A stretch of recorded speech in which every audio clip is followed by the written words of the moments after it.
हमारा नाम है जमुना पांडे। जमुना जी पांडे है जो अभी हमको सारनाथ घुमा के दिखाएंगे। ये हमारे सब ग्रुप है। हमारे बीच में देखिए इतने लोग आए हुए हैं, बहुत सारे सज्जन हैं, देवी हैं, देवताएं हैं, बहुत दूर से आए हुए। देखिए कितनी खूबसूरत चेहरों को लेके आए हुए हैं। नौसेना से लोग आए हुए। देखिए सारनाथ में जिस प्लेस में, इस प्लेस को ही कहते हैं सारनाथ। और सारनाथ जो हमारा है बनारस सिटी से ये 15 किलोमीटर आउटसाइड में। ये कोई सिटी नहीं, ग्राम पंचायत। बहुत प्यारा सा शब्द आता है सारनाथ। सार मिस होता है उपदेश और नाथ मिस होता है भगवान। भगवान का उपदेश, बुद्ध का उपदेश। बुद्ध के जो महत्वपूर्ण है वो 4 जगह है। लुम्बिनी नेपाल, जहाँ भगवान बुद्ध का जन्म हुआ था। दूसरा जगह आता है बोध गया बिहार, जहाँ एक पीपल के वृक्ष नीचे गौतम बुद्ध ने बैठ के तपस्या की और ज्ञान की प्राप्ति की। नाथ है सारनाथ में गौतम बुद्ध ने अपने 5 शिष्यों को धर्म का पहला उपदेश दिया। उस जगह पे आप लोग खड़े हैं। और चौथा प्लेस है कुशीनगर। नाम सुना है आपने? यहाँ के हमारे बुलडोजर बाबा जी हैं, योगी आदित्यनाथ गोरखपुर। ठीक है, सामने जो पीपल का वृक्ष देखेंगे उसे कहते हैं बोधि वृक्ष। क्या कहते हैं? बोधि वृक्ष। मगर ओरिजिनल जो बोधि वृक्ष है वो बोध गया बिहार में। बौद्ध काल के 2500 साल पुराने अवशेषों के अलावा सारनाथ में मुख्य आकर्षणों में से एक बुद्ध की 80 फीट ऊंची प्रतिमा, जो भारत की भगवान बुद्ध की सबसे ऊंची खड़ी प्रतिमा है। इस मूर्ति को बनाने में 14 साल का समय लगा। प्रतिमा पर काम 1997 में शुरू किया गया था और 211 में इसका अनावरण किया गया था।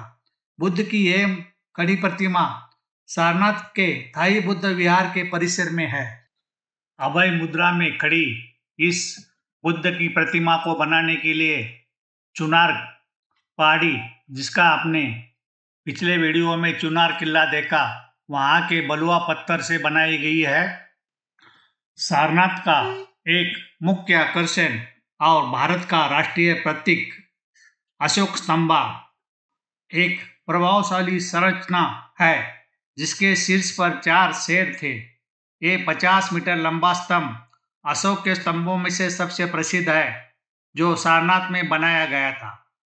वर्तमान में स्तंभ वही बना हुआ है जहां ये मूल रूप से जमीन में धंसा हुआ था, लेकिन सिंह की राजधानी अब सारनाथ संग्रहालय में प्रदर्शित है। सारनाथ के अशोक स्तंभ के शीर्ष भाग को सिंह चतुर्मुख कहते हैं। इस मूर्ति में 4 भारतीय सिंह पीठ सटाए खड़े हैं। इसी को भारत के राष्ट्रीय चिन्ह के रूप में स्वीकार किया गया है। और इसी का मध्य में जो अशोक चक्र था, वो अभी भारत के झंडे के ऊपर सफेद भाग में आपका स्थान बनाया हुआ है। और ये चतुर्मुख सिंह की छवि आप भारत के मुद्रा में देख सकते हैं। ये वही जगह है जहां 2500 साल पहले भगवान बुद्ध ने ज्ञान प्राप्ति के बाद में अपने 5 शिष्यों को पहला उपदेश दिया था। उन्होंने उसमें जीवन के 4 नोबल सत्य के बारे में उनको अवगत किया था। पहला सत्य, हर एक का जीवन दुख और कष्ट से भरा हुआ होता है। दूसरा सत्य, जीवन में अत्यधिक चाहत और कोई भी चीज की तीव्र लालच ही दुख का कारण है। इसीलिए कहा जाता है, लालच बुरी बला है। तीसरा सत्य, अपने तीव्र लालच पे काबू पाना ही दुख का निवारण है। और दुख के ऊपर काबू करके और तीव्र इच्छा के ऊपर काबू करके मध्यम मार्ग अपनाने से आपका जीवन सफल हो सकता है। और इसी जगह पे भगवान बुद्ध ने कानून या धर्म को गति दी थी। इसी को धर्म चक्र परिवर्तन कहते हैं। भगवान बुद्ध ने इन भिक्षुओं को इंद्रिय सुख के भोग के साथ साथ आत्म पीड़ा के प्रति अत्यधिक समर्पण और अत्यधिक लालच ही दुख का कारण बताया। भगवान बुद्ध ने 8 फोल्ड पाथ या अष्टांगिक मार्ग का आचरण करने से दुख को खत्म किया जा सकता है। उसमें सही दृष्टि, सही संकल्प, सही वाणी सही आचरण, सही आजीविका, सही प्रयास और सही स्मृति और सही समाधि जीवन का मध्यम मार्ग और उसी से अपना दुख कम कर सकते हैं। 4 आर्य सत्य और 8 गुना मध्यम मार्ग की बुद्धिज्म की नींव है। थाई वास्तुकला शैली में बनाया गया यहाँ का सुंदर थाई मंदिर जो वाट थाई सारनाथ मंदिर के नाम से प्रसिद्ध है वो 1933 में बनाया गया था और इसका प्रबंधन थाई बौद्ध भिक्षुओं द्वारा किया जाता है। अच्छी तरह से रखा गया थाई बौद्ध मंदिर और आसपास का बगीचा अवश्य देखने योग्य स्थान है। सारनाथ के संग्रहालय में अशोक स्तंभ का सिंह, बुद्ध की मूर्तियां सहित कई खुदाई गई प्राचीन कलाकृतियां रखी गई है। दुर्भाग्य से हमारी यात्रा के दिन संग्रहालय बंद था। सारनाथ का मुख्य आकर्षण उत्खनन में 3री शताब्दी ईसा पूर्व से 12वीं शताब्दी ईसा तक के अवशेष जिसमें बौद्ध मठ, स्तूप, मंदिर, शिलालेख, मूर्तियां और अन्य कलाकारी और अवशेष मिले हैं। विशाल खंडर, बौद्ध मठों की श्रृंखला और छोटे छोटे मन्नत स्तूप इस स्थल के सबसे महत्वपूर्ण अवशेष है। सारनाथ भारत के बौद्ध धर्म की समृद्ध सांस्कृतिक विरासत की एक झलक देता है। इसका सीधा सम की ईंटों और बलुआ पत्थर से निर्मित अब केवल आधार और जमीनी स्तर के खंडर ही बचे हैं। जरा सोच लीजिए और कल्पना कीजिए 2000 साल पहले ये कैसे दिखता होगा।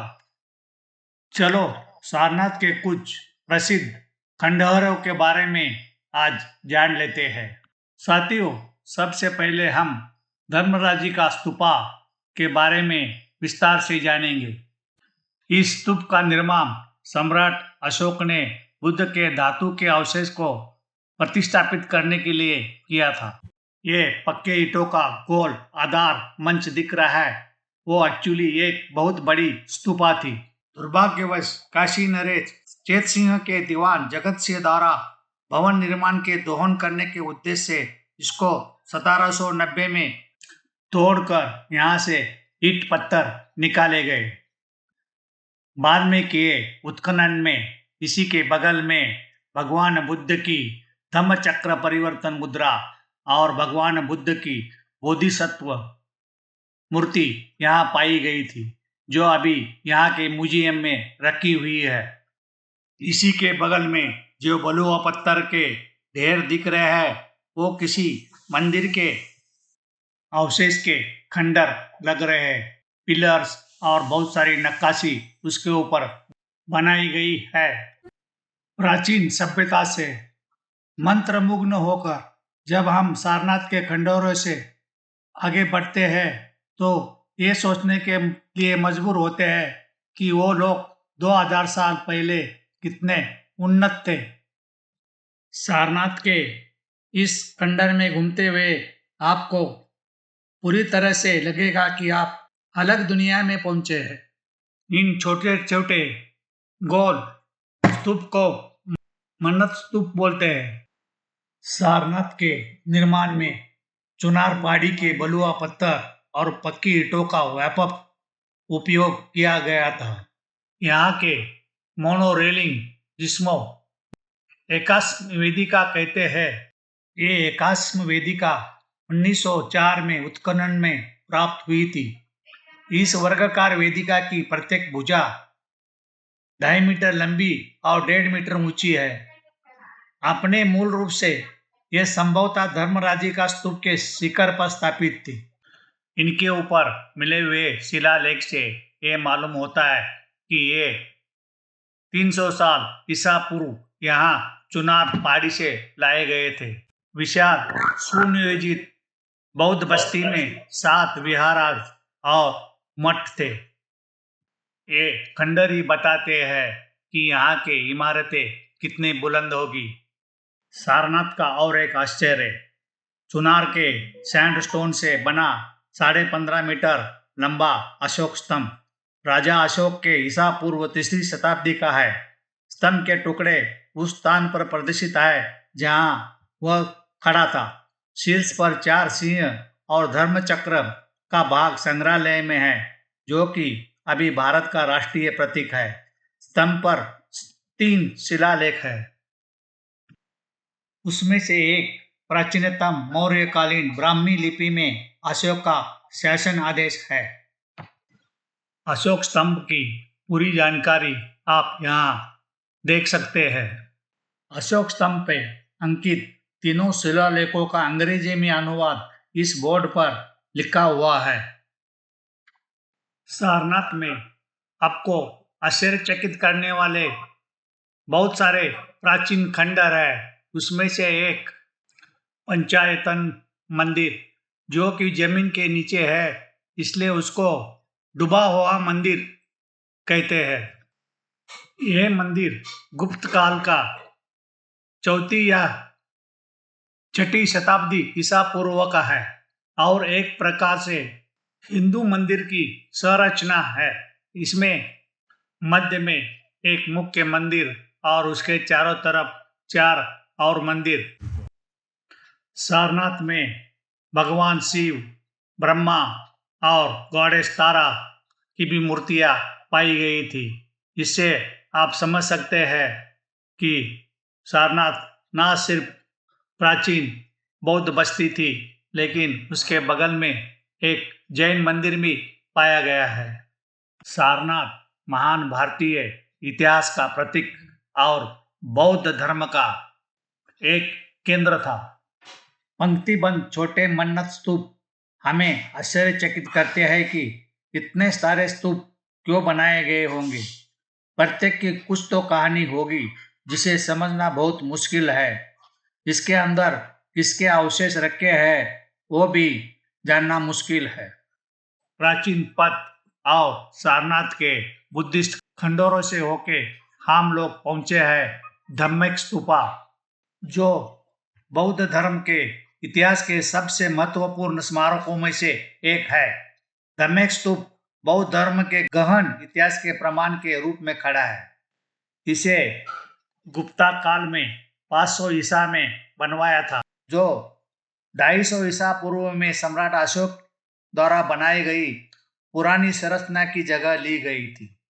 बौद्ध धर्म के कट्टर अनुयायी सम्राट अशोक ने भारत में कई स्तूप बनवाए, लेकिन बुद्ध के पहले उपदेश से जुड़े होने के कारण यह स्तूप विशेष स्थान रखता है। यह स्तूप 44 मीटर ऊंचा और उसका व्यास 28 मीटर है। धम्मेक स्तूप एक प्रभावशाली बेलनाकार संरचना है। इसका निचला हिस्सा बलुआ पत्थर से बना है, जो उत्कृष्ट नक्काशी से सुसज्जित है, जबकि ऊपरी हिस्सा ईंटों से बना है। पत्थर के मुखौटे पर जटिल नक्काशी में गुप्त शिल्प कौशल्य के विशिष्ट भूमितीय पैटर्न और पुष्प डिजाइन शामिल है। दुनिया भर के बौद्ध धर्म के लोगों के लिए धम्मेक स्तूप एक श्रद्धेय तीर्थ स्थल है। यह बौद्ध धर्म के प्रसार और बुद्ध की शिक्षाओं का प्रतीक है।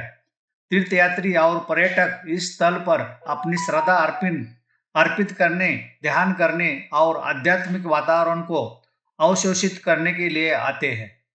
धम्मेक स्तूप सिर्फ एक वास्तुशिल्प आश्चर्य नहीं है, ये एक पवित्र स्थल है जो बौद्ध शिक्षाओं और इतिहास का सार सम्मानित करता है। इसकी भव्यता और शांत वातावरण भारत की समृद्ध सांस्कृतिक और आध्यात्मिक विरासत में रुचि रखने वाले किसी भी व्यक्ति के लिए इसे अवश्य देखने लायक बनता है। सारनाथ की हमारी यात्रा समाप्त हो गई है।